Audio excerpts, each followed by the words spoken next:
Roll Tide. Roll Tide, baby. Jinx. So I'm supposed to be talking to y'all about social media tonight. I think before I start, it'd be good to get like a little bit of information from y'all. So how many of y'all are on social media?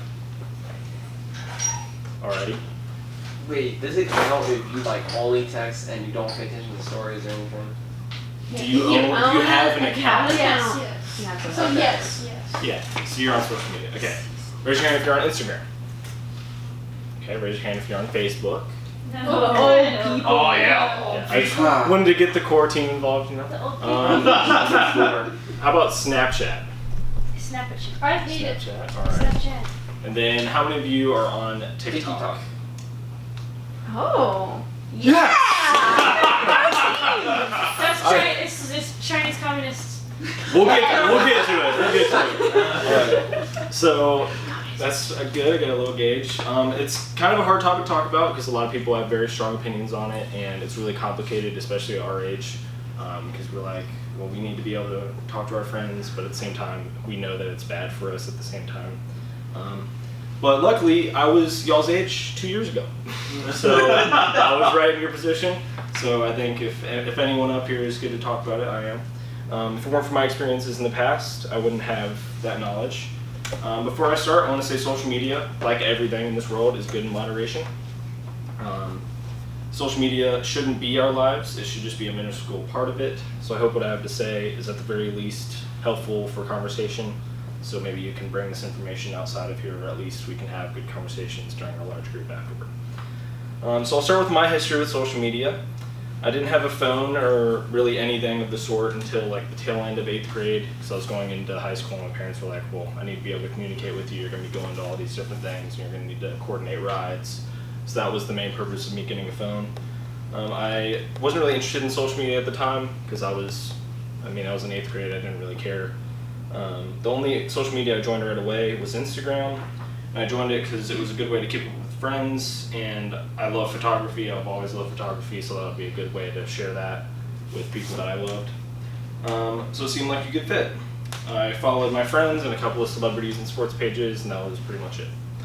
I joined Snapchat pretty early on in high school. I had a couple of friends, they all asked for my Snapchat between classes, and I just kept saying I didn't have one. They were really surprised by that, which I was kind of taken aback by. It was as if having a Snapchat was the same as having like a phone number or just having a phone in general. So eventually I got it, and that way I was able to talk with those buddies, and everything was fine. I really enjoyed the more personal form of communication, like being able to send videos, and y'all know how Snapchat works. I really enjoyed that, like funny videos, pictures, it was great. After freshman year, it became less of a fun place to make you and your friends laugh. It was more of a chore, because we all know about streaks. God forbid you stay off your phone for a day, or like go on a trip and you don't have your phone. You better hope that your friends don't care about those little digits on the side. They're not really important. But I did have some friends that would be legitimately mad if I broke a streak with them. So that's right. That's what I'm saying. I tell my friends, I'm like, hey, I'll try, but like if I don't do it, I don't really care what you feel like. If they care, then I'm like, whatever, dude. Just like. If that number. I got a whole life. Make an effort with me. If that number is what is really meaningful in a relationship, it's not really a relationship. Then we get to my junior year of high school, and I went through probably the worst part of my life, and hopefully I'll never have to go through it again. In October of 2018, I lost my best friend Madeline to suicide. I was obviously distraught and in immeasurable pain, but I knew that my friends and my track team were there to help me cope with my loss. They were always there if I had a bad day. After that school day, the same day that the whole track team were all called into a room to be told the terrible news, the boys' team group chat on Snapchat was filled with memes about Madeline's suicide. I know all too well that people have very different ways of coping with things. Some people laugh when they feel uncomfortable, and many like to make light of otherwise unfortunate situations. But there was no rationalizing this away from me. There has to be a line drawn somewhere, and I would think that it would be drawn before making memes about a dead girl on the same day of her death. One other guy on the team didn't feel too good about this either. His name was Carson. and we organized a little meeting to address the behavior of the team. Long story short, there was little to no remorse for their actions, and the main response to the meeting was annoyance that Carson and I would even challenge their actions. Needless to say, I abandoned Snapchat shortly after, and do not plan to return for any reason whatsoever. I knew something was up almost immediately when I saw those memes, and especially after the meeting we called. Running long distance track and cross country with a group, you really get to know these guys. Running's hard, and it's a real struggle, and it leads to you seeing people at their low points very often. The conversations we had while running, stretching, or just hanging out as a group were usually deeper and more personal because of that. I knew these guys well, and I knew that those memes were not coming genuinely from themselves. There's this idea about group violence, particularly involving people who in all other cases are peaceful and have never instigated violence in the past, and it has been studied for quite a while academically. The most widely known example of this group violence would be the atrocities of the Nazis, and I would personally include the tragedies associated with the Soviet system to be right there alongside them. The simplified version of the idea is that otherwise peaceful individuals are much more likely to engage in violent acts if in a group setting. If you're interested in this idea and you want to dive into it further, there's this great book by Christopher Browning. It's called Ordinary Men, and he goes into much greater detail than I can tonight. Now, making memes, no matter how insensitive and truly hurtful, is not on the same level as beating and killing pregnant women just for the sake of their race or class. However, the general idea is the same. These boys would not be doing this if it weren't for the group, and especially for the security of being behind a screen. And this is by no means an isolated incident. There have been a number of online movements facilitated through social media, many of which manifested in the real world through violence.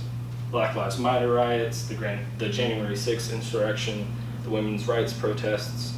There are videos of recent women's rights protests where people would be verbally and physically assaulted just because they appear to be the enemy, even if they agreed with the protesters. I'm sure many of you have seen or maybe even posted these little infographics explaining certain aspects of an argument or movement. I saw plenty of these, as I'm sure you all have, around 2020 that were posted by my friends and acquaintances that either had blatant lies masquerading as obvious facts or otherwise bad information. I would go to these accounts and see just how popular they are. I would try to have conversations with my friends and tell them that they were being taken advantage of and lied to, but it was impossible to talk to these people. Instantly defensive, would use every logical fallacy in the book to attempt and reason with me.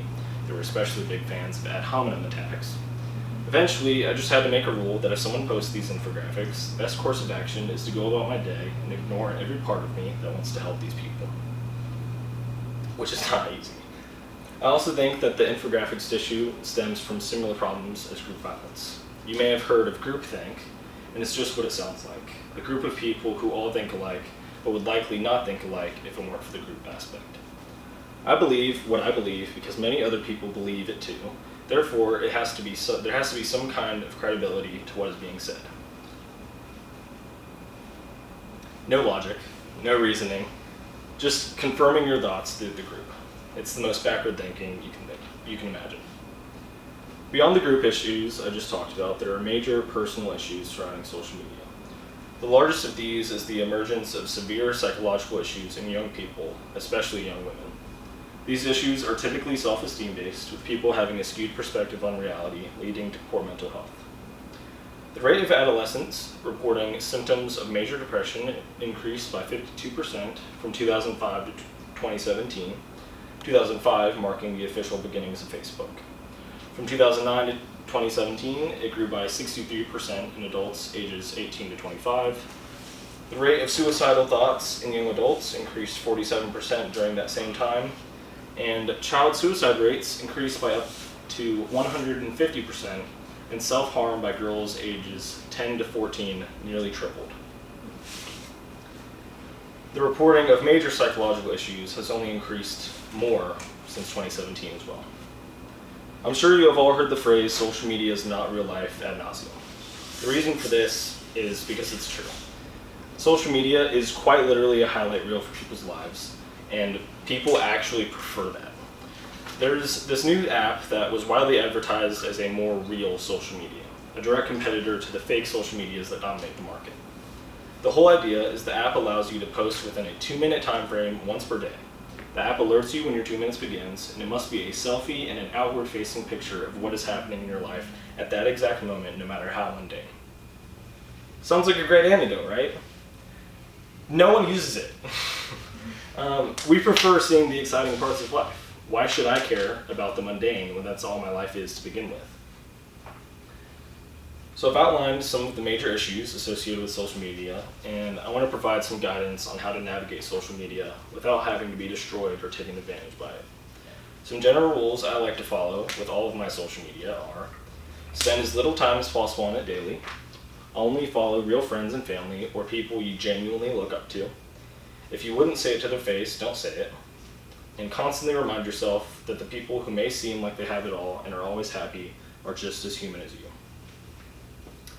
After I left high school, I unfollowed probably 80 to 90% of the people I was following.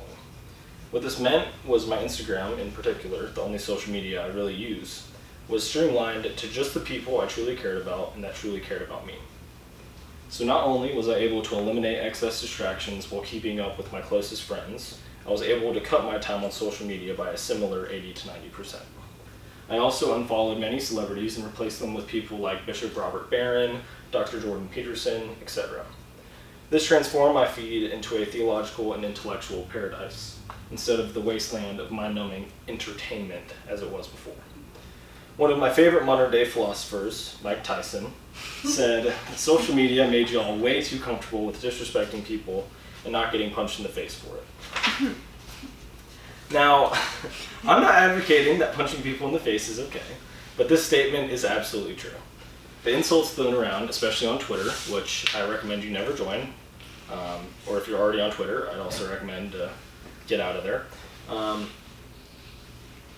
are things people would never say in real life. An extreme example of this, and of the blurring of the line between social media and reality, is when Addison Rae, famous TikToker, for some reason I cannot and will not ever understand, had the opportunity to meet President Donald Trump.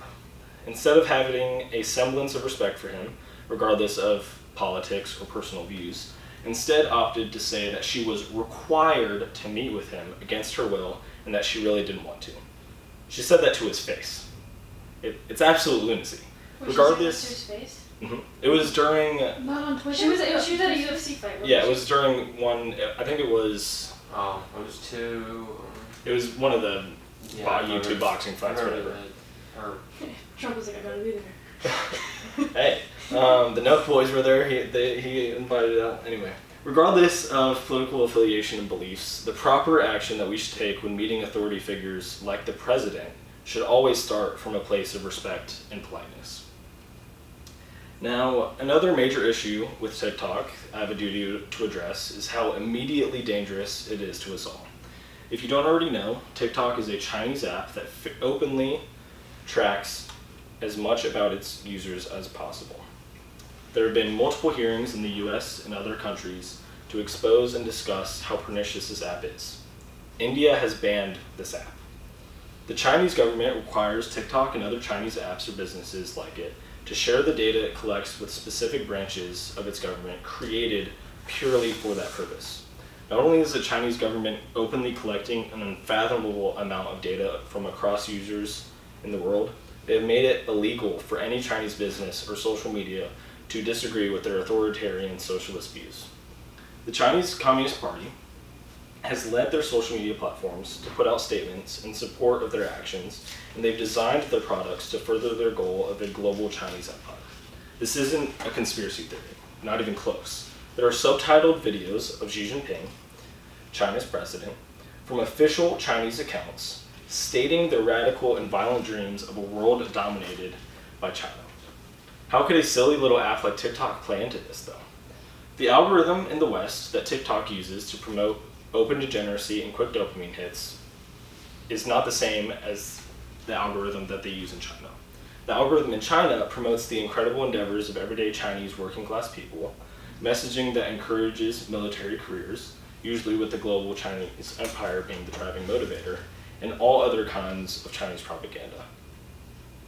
Anything the government or TikTok itself deem as unsavory or contrary to their globalist imperialist goal is instantly deleted, with no way to find it elsewhere on Chinese internet. The goal of this? Weaken the men and the women of the West. Tell women to become objects in order to obtain easy fame and money. Tell men that being weak and powerless is perfectly fine and even preferable. Strengthen the people of China. Encourage the working class, the backbone of society.